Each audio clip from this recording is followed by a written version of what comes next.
introduction on business combination as part of this micro-credential for UITM. Let's look at the first topic on the introduction under this business combination. Okay, so as an introduction, let's look at what is actually falls under this business combination. Basically, it is a company that may wish to expand their business by acquiring another business entity. So the keyword here would be a business acquiring another business entity. For example, if you have a company, your company's name is company A, all right, so you want to acquire company B, and then you will combine the business. All right, so this situation is known as a business combination, but the combination may varies.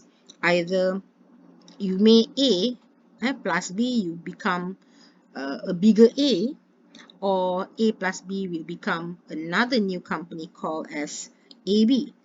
All right, or if you A, you combine with B, you may become a totally new company named as company C. All right, so these are basically what it means by the business combination. All right, so a business acquiring another business entity. So this situation is known as business combination. So a business combination is an event when two or more business entities combine into one reporting unit. So it is actually is not limited to only two, company A and company B. It can be more than two companies and more than two business entities. So business combination is a transaction or other event in which an acquirer obtains control of one or more businesses. So later on, we are going to look at this further on the definition of acquirer, control, all right, and also the business combination. So why basically business, right, or companies, they want to go into this business combination? Basically, you can see here 5 reasons for going into the business combination. The first one you can see here is to enjoy economies of scale. Enjoy economies of scale whereby you will become a bigger company. So logically speaking, you will have more power to do more transaction, to do more businesses. You can reach to more clients. All right. And then of course it will lead to become more competitive. If let's say you are in the same industry, company A and company B, they combine forces to become a new business combination. Of course, they can eliminate the competition. They will grow bigger. All right, so they actually become more competitive. All right, and then the third one, to use resources more efficiently. When they actually combine, of course, the combination in terms of the asset, in terms of the manpower, so they can actually plan better, they can execute plan more efficiently.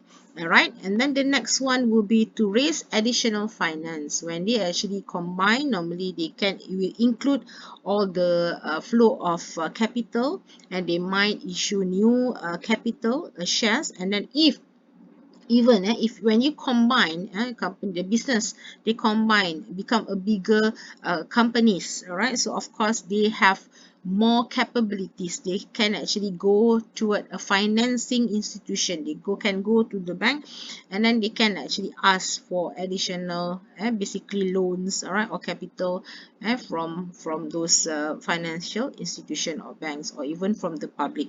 All right, so they can actually raise additional finance by going into this business combination. All right, and then you can see here, all right, the next one, the reason for business combination is to diversify and spread the business risk. So when actually if you combine businesses from maybe different industry, all right, so they combine, they can actually diversify their operation under one company, diversify their operations, so then they can actually spread their business risk across the operations of the business. Okay, next one, when the business combination, so the principles that they apply of an acquirer in the business combination. Acquirer is basically the company, is the business that actually acquire another entity. All right, so the principle used is, if you look at the first one here, recognizes and measures the identifiable assets acquired, liabilities assumed, and non-controlling interest. All right, so of course, when we look at a company, of course, asset plus liability become equity. So when you acquire a business, you have to acquire, and when we talk about acquiring a business, you acquire all the asset and the liabilities, which is equal to the equity. All right, and then of course the second principles, once we have recognized and measures just now the asset liability equal to equity here. All right, so you can actually determine, and you have to recognize, and the business has to recognize the goodwill that acquired in a business combination or again from a bargain purchase. We are going to look at on the definition of these two, goodwill and bargain purchase, further right, in the next slide. All right, and then determines what information to disclose to enable users of the financial statement to evaluate the nature and financial effects of the business combination. So these are basically the three principles of an acquirer in business combination. Let's look at the next one. We are going to look at now all the key definitions that involve under business combination, starting with what is actually a business combination. It's a transaction or event in which acquirer, the business entity, the company that actually obtaining another company, and this transaction in which acquirer obtains control over a businesses, okay, over a business or businesses. For example, here acquisition of shares or assets, legal mergers and acquisition. So these are basically the examples under the business combination. It can be a mergers, it can be an acquisition. All right, and then we look at what does it mean by control. When the acquirer actually obtain control over a business, we can look at here. Control means the investor, the acquirer actually controls. The investor here will be the acquirer.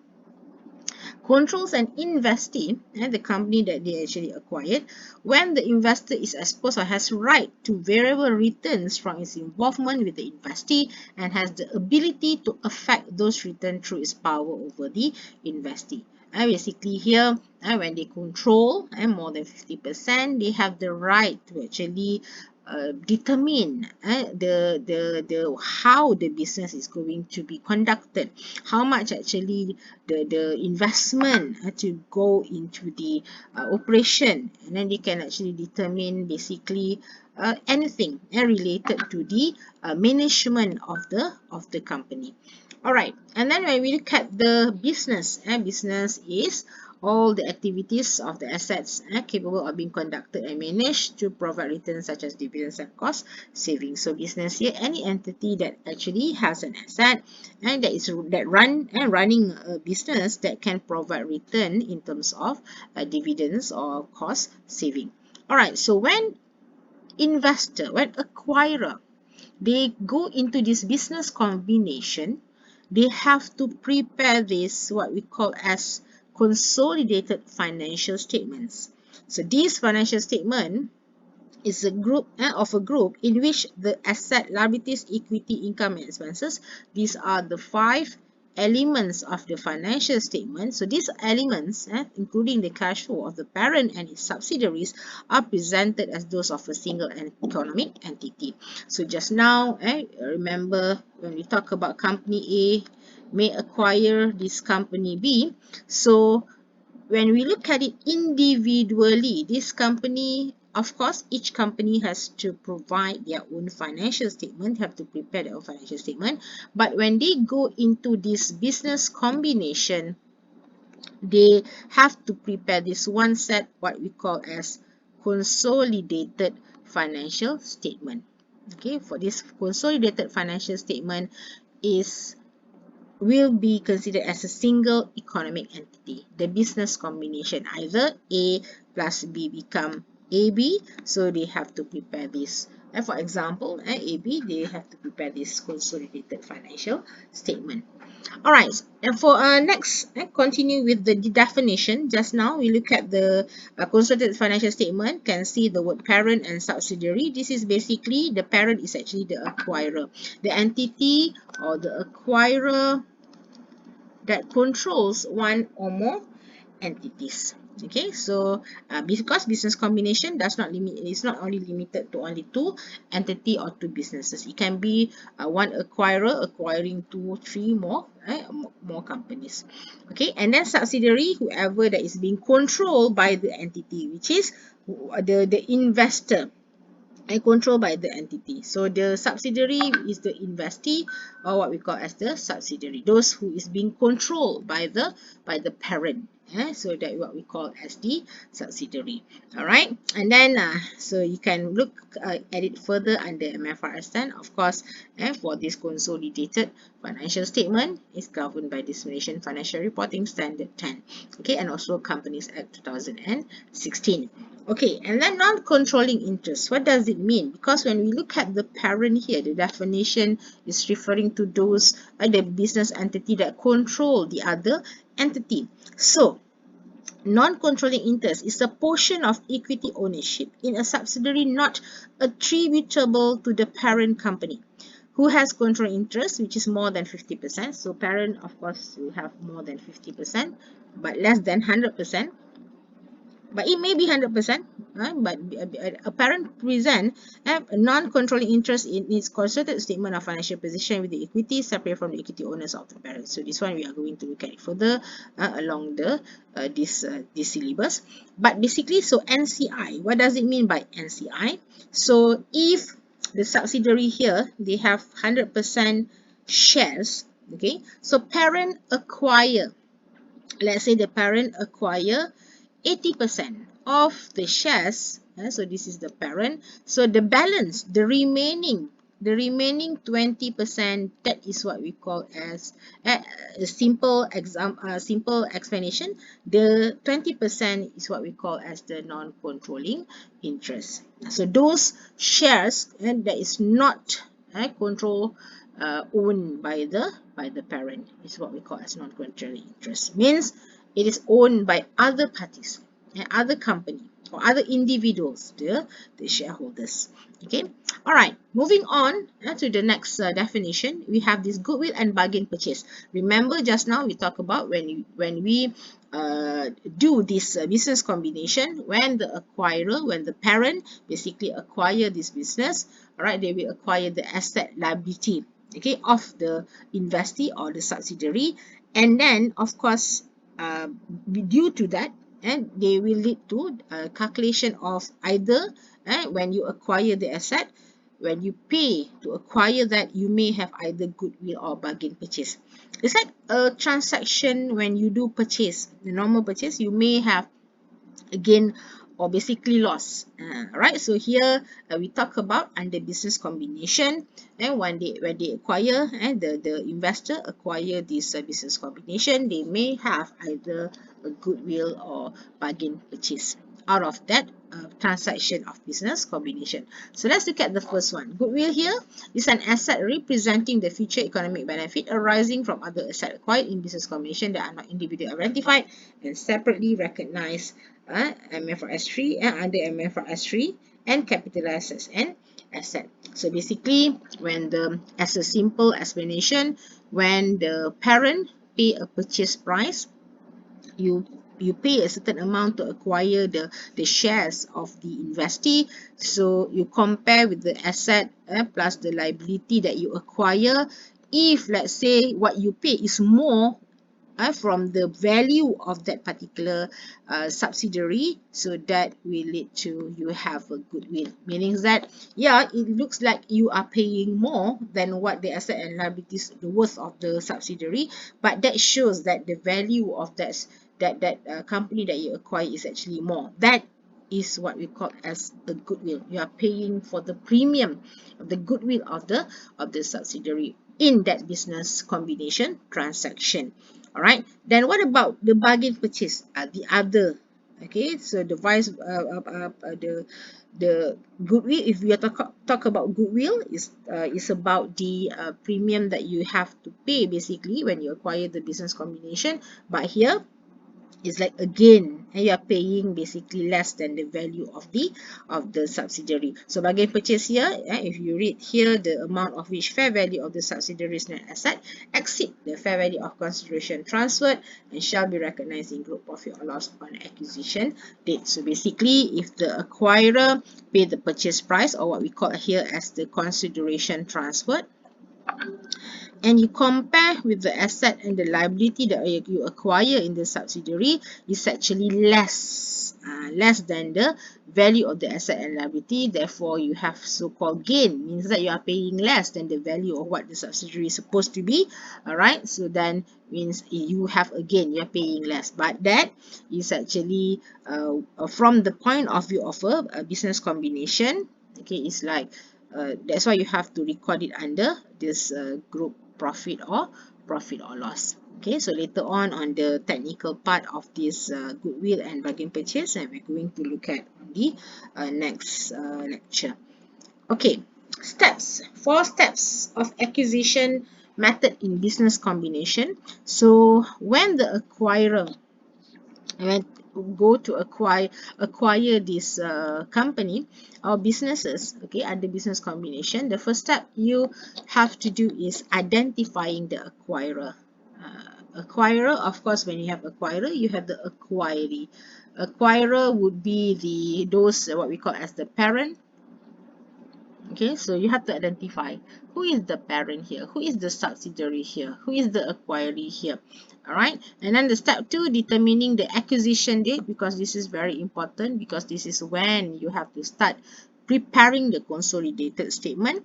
And then step 3, recognizing and measuring asset acquired, liabilities assumed, and the NCI, whatever that is not acquired by the parent, the NCI. And then step number 4, recognizing and measuring the goodwill or bargain purchase by comparing the purchase price and the consideration transfer that you pay with the asset and liabilities of the subsidiary. Okay, and then for the consolidated financial statement. So this step, when we talk about the first step here, is on the business combination, when a parent acquire a subsidiary. So what are the things that you need to look at? So these 4 steps. Then after you have identified and the acquirer, the parent, the subsidiary, the controlling interest and whatnot. So you have to prepare this consolidated financial statement as if that business combination as a single entity. So the first step in preparing this consolidated financial statement would be, first, combine like items of asset, liabilities, equity, income, expenses. These are the 5 elements of the financial statement, and cash flow of the parent with those of his subsidiary. So here, when we look at it later, all right, so you can see that when we talk about combined like items, you simply add the asset of, for example, asset of parent plus asset of the subsidiary, liability of the parent plus the liability of the subsidiary, and so on. Okay, but of course, we have to then move on to the step 2, which is you need to offset or eliminate the carrying amount of the parent's investment in each subsidiary and the parent's portion of equity of each subsidiary. So this, of course, a little bit need to use a calculation, whereby when you add on the parent asset with the subsidiary asset, and then you have to offset here with the adjustment. When you talk about here, let's say asset of the parent plus asset of the subsidiary, and then when we move into step 2, you have to minus or add any adjustment that involve to this asset. All right, and then step 3, also you have to here eliminate in full integral asset and liabilities, equity, income, expenses, and cash flow related to transaction between entities of the group, and profit or loss resulting from intragroup transaction that recognized in assets such as inventory and fixed assets are eliminated in full. So here, of course, we move on step 2 until step 3. We have this adjustment that you have to do.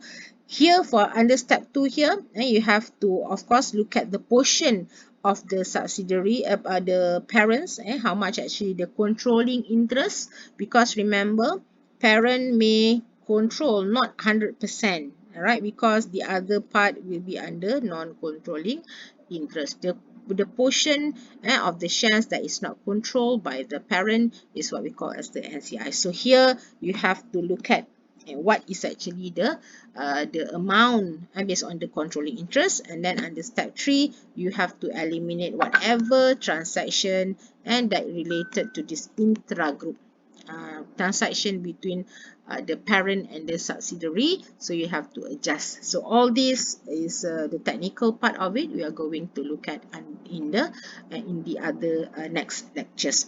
All right, so that basically it all for the introduction.